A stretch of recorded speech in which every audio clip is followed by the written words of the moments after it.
What's good, YouTube? This is going to be my non-spoiler review for Barbie. What an event this movie turned out to be. I mean, this weekend with Barbenheimer going on, I think I've seen more people in my theater than I have in a long time. Since probably Infinity War and Endgame, not only did people just show up to this movie, though, but it seemed like people came in full-on dress-up for it. So, to get to the actual movie, I really enjoyed how they started off, giving just like a clear insight into how Barbie's day is, and like how Barbie Land works. Just the way they were able to creatively make it feel as though you were watching like a realistic version of kids playing with these dolls, almost to a certain point that you could just imagine giant hands coming down and just grabbing them and like playing with them. The overall like story revolving around Barbie was also more layered than I was expecting.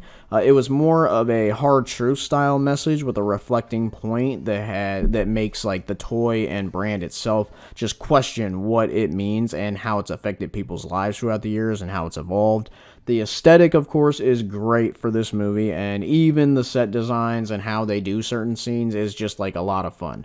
The ideas of Barbie Land and there being a separate real world, without going too in depth about it, I just want to say how the way they do it is just perfect for this type of movie, and for even like more of their own start of an MCU, if that's where they claim they're heading. I think, the way that they are doing it structurally, it could work, honestly. Has a lot of potential. Just have to see how that goes, though. Another thing to mention without giving too much away would be how much I enjoyed like the amount of story given to Ken in this. Even though the movie is called Barbie, this is very much Ken's movie as well, and attempts to dive into the character himself.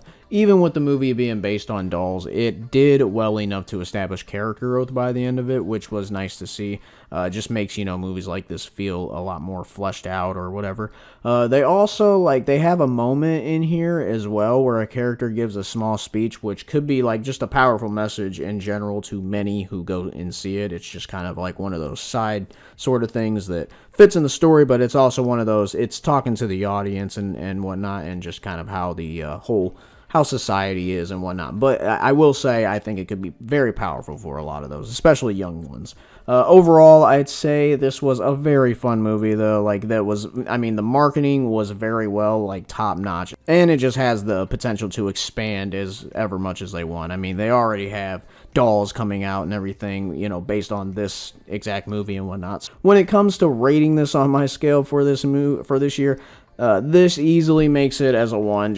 Such a fun movie that you can have a great time watching, especially if you went to go see Barbenheimer. If you were like me, I personally did go see Oppenheimer first because I just did not want to see such a fun movie and to get my, entire mood crushed or anything by watching all that dread and whatnot. So I figured I would just go through the 3 hours of, pain and heartache and whatnot, and then I would just lighten up my mood with some Barbie, and that's exactly what it happened. That's what my Barbenheimer was. I honestly couldn't think of a better weekend where I saw 2 movies that ended up being 1. So, this is awesome. Hopefully it sets a precedent. Not too sure if I'm going to go see Saw Patrol. I'm not sure if I'm down for that, but I will be seeing Saw 10. Have you seen Barbie, though? If so, let me know down below what you thought of it. If you enjoyed my review, hit the thumbs up. I'd appreciate it. And if you want to see more of my videos, just subscribe, and I will catch you in those. Till then, take it easy.